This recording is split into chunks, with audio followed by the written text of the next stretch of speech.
Hello everyone, welcome back to Legend of Mana. Last time we managed to have Bud in tow, so I figure might as well continue his quest of trying to meet all the wisdoms. Though really, I'm just using this as a pretense to put down this dungeon.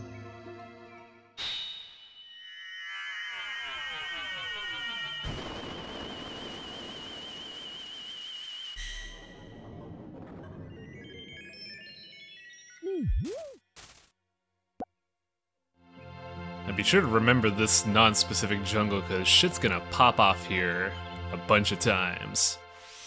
But for now, we just have our introduction quest.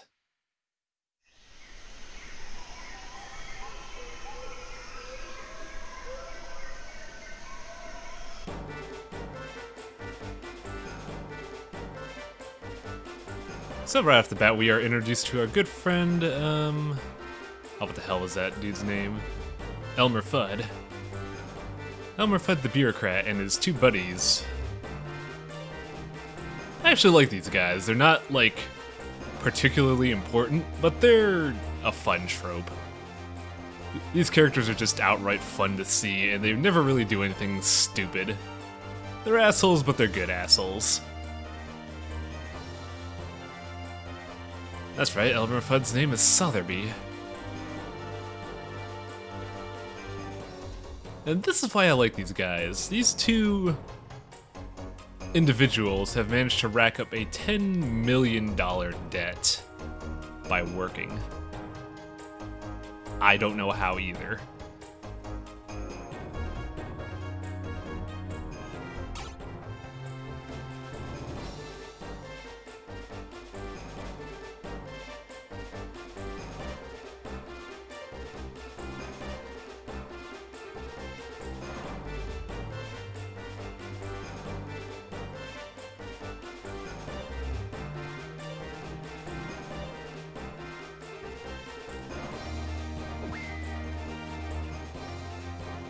That dude has a teddy bear on his head.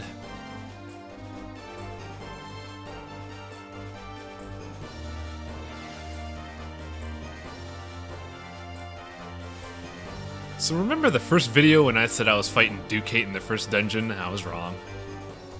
Overly wrong. We fight Ducate here. And if you're wondering why I mixed them up, you'll see near the end of this video. But for now, this is gonna be primarily a fight realm.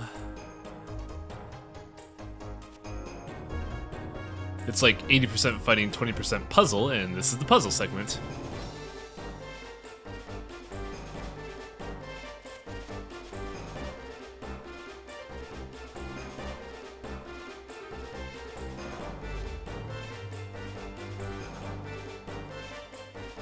So I can see many people getting tripped up in this dungeon because initially you're not thinking enough to talk to the Lillipede over there. Don't listen to Sotheby, he doesn't know how to pronounce stuff. That creature's a Lillipede. But the first half of this quest is that you have to follow the Lillipede. As this fairy makes notice, it's easy to get lost in this dungeon, and there's a way to avoid that, which he shows you.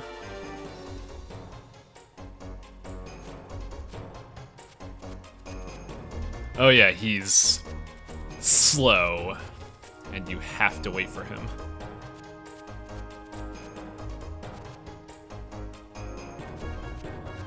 So you're just gonna see me running around, playing with the sprites.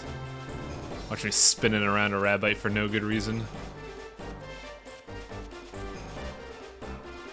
It's a good thing to note that with any area where the Lillipede is, there's not gonna be combat, so you can easily figure out where to go. It's just that it's a matter of getting there. Because you can't go ahead of the Lillipede, that would just subvert the point of having this little cute creature as a guide. So I'm gonna make Bud and Rabbite barf by spinning them around.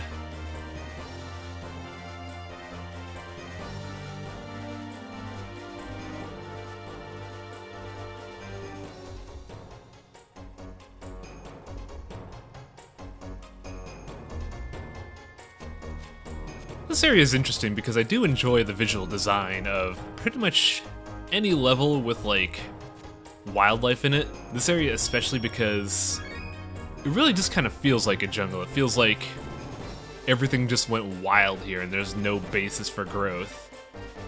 You just have random plants everywhere and it looks very, very feral in a sense. So we are being introduced to cockatrices. I believe these were in Secret of Mana as well, and they're not as threatening, so there's not much to worry about. Many enemies from Secret of Mana that made it to Legend of Mana are not particularly threatening, mainly because I found that Secret of Mana's combat system was very restrictive, especially with that weird 100% attack meter. The thing with Legend of Mana is that you can attack forever, so combat at times could just be very trivial. Hello. This is why we were following the Lillipede. If we don't talk to this specific penguin, then the map actually randomizes itself. And right now I'm just playing with her. I have 3 times vision. Now what? That is one key facet of the level. And we're still not done with the Lillipede. He has one more place to guide us. I believe you could find it without the use of his help now that you have the eye buff, but I honestly don't remember.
Yeah, that's the meat of this mission. Follow this dude. Once we get to the second area, though, then all the following is pretty much done.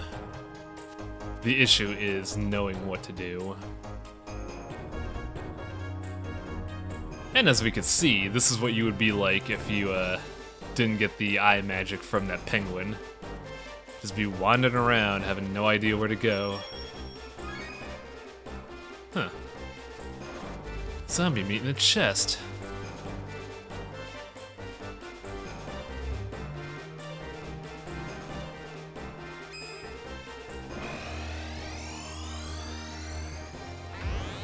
For those of you that missed Back Scratcher from the last quest, I kind of accidentally ran into a fight, and we're gonna use it here. By the way, bit of an interesting thing to note. Bud and Lisa are both considered mages. Bud uses a frying pan, Lisa uses a broom. However, Bud's weapon, even though it's a frying pan, it's considered a two-handed sword. And it's actually really powerful, so if Bud hits anyone with that two-handed sword, he annihilates them. I don't know if you noticed it there, but Bud did roughly about 7 times the amount of damage I did with just a single attack. Huh. Is that the Ducate? Ducate's gotta be here, right? Oh, hey, look, the idiots found each other.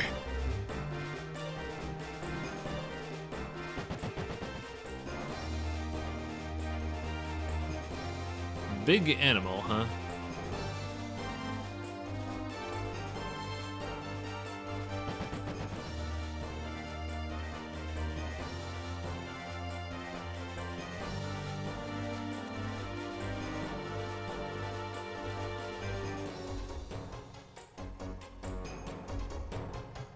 Now, what our slender friend said actually isn't actually required, but it will prove helpful later. And here's a wisdom. What is that thing? I don't quite know what it is, so I'm just gonna call it the Beast King or whatever. Because he certainly looks like the top dog of this area.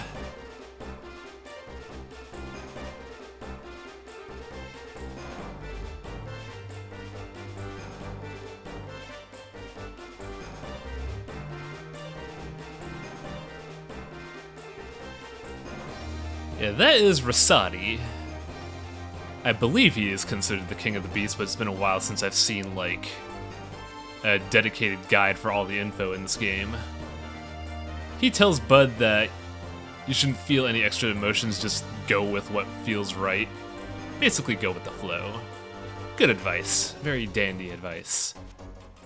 Also, that penguin over there gave us a little hint on a much later quest. And I totally didn't spend 15 minutes running around this area trying to figure out where to go. You guys are crazy. That wasn't a jump cut at all. But yeah, you don't need to go here you don't need to go to the fairy territory to advance the plot. But it helps because this dude's right here. And what you need to do next is enlist the help of these two guys in order to capture Ducate. Now with the options, it gives you the ability to try and force these two to work together, but it's not gonna work. Even though they happen to be like cohorts in crime, they never actually want to work together, so you just say, yeah, we'll work together. It's just you and me, pal. Don't worry about that other guy. So you need to trick our slender fellow and Hamsin into working together.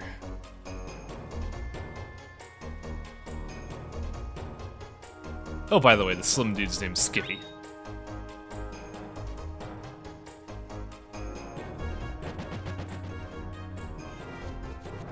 So now that we have Hamsin and Skippy running around wrecking the place, we can capture Ducate. The idea is that you get Skippy to track the creature, and Hamsin just kind of rampages around the place causing all sorts of hell, which will force Ducate into a corner. Like they're doing right now.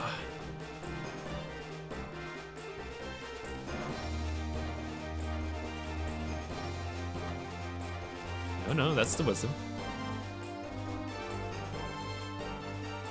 Now, I mentioned we see a lot of people from Secret of Mana, and here's a very familiar enemy, the Tomato Mage. He's not as infamous an enemy as he was in Secret of Mana with his magic, but he has a new thing. Also, I'm getting sick of getting beat up. Beast mode! Yeah, I got a couple new abilities when I was out doing the combat video. Malevolence is your answer to mob attacks. And I know I shouldn't be bringing this up 13 minutes into the video, but a clever person would have noticed that I have been sharing EXP. Now, a while back I said a Mystic Quest which gives you an accessory that allows you to share EXP. Well, alongside the combat video, I crafted my own version of the EXP ring. So now, having allies and pets alongside me are more viable. But on to the Tomato Mage. I didn't have enough time to say it, but the Tomato Mage can jump on you and do DOT damage. And while it's not particularly threatening, he can do it at any time. And nobody can hit him off you. So it's just like a period of invulnerability for him, and he does it a lot. Tomato Mage is a piece of shit. See, look at that. He jumped off of me onto Bud, back onto me, and Bud couldn't swat him off with an ST. Tomato Mages are dicks.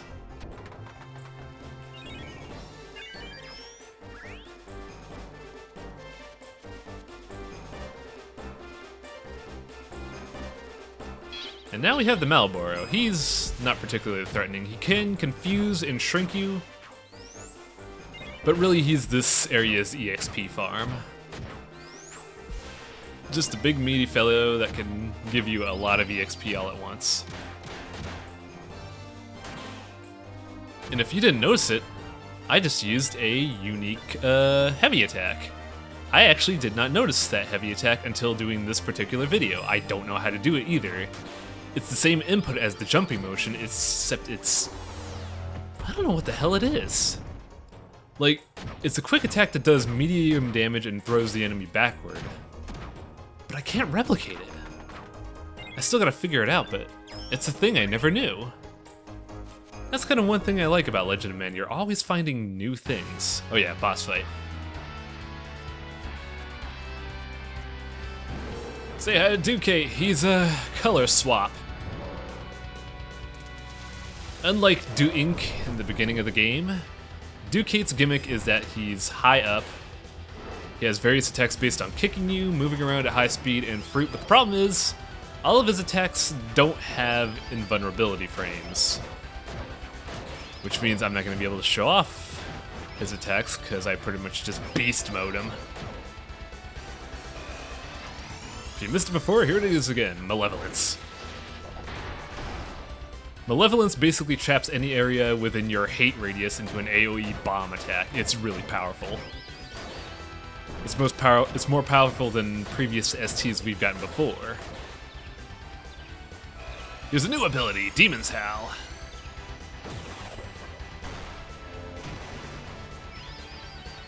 Just beat the shit out of someone with Japanese runes.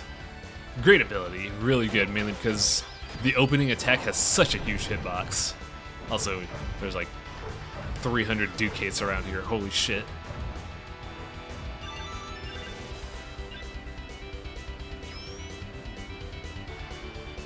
That's why the EXP share ring is so powerful. You can level up your pets much faster if they get gems alongside you.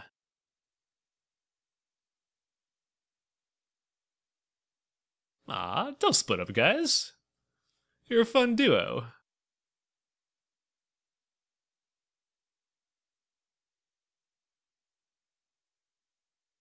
You're like Bebop and Rocksteady.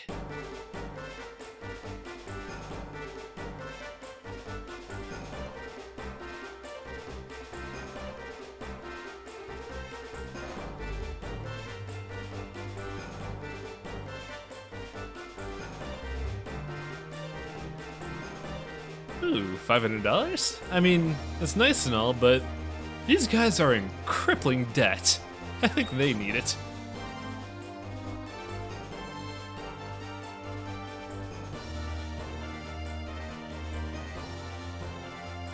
So yeah, you could take the cash, or you could get the mystery gift. Depending on when you place the jungle, the mystery gift could be a lot more powerful. Like you could get gold, platinum, or lead to make a really good weapon. Silver's nice though. Silver's a good mid-range. It's serviceable.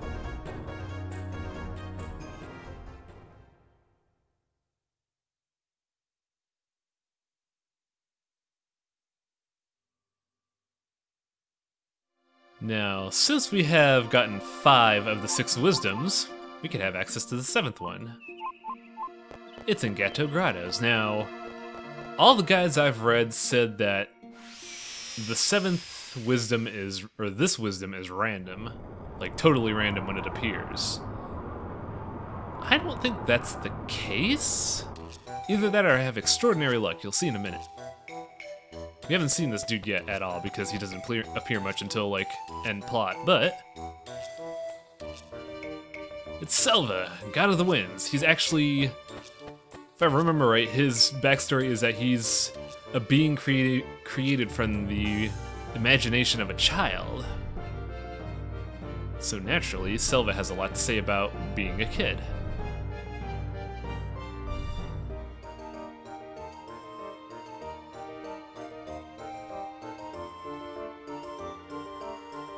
I kind of agree with Selva's advice. The things you learn as a child always help when you grow up. People seem to forget that, but it's something you really should remember. Never grow up, that's basically my lesson here.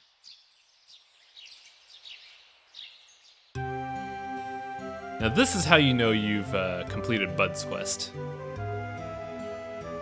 He just kind of goes home and brags to Lisa about his fun field trip.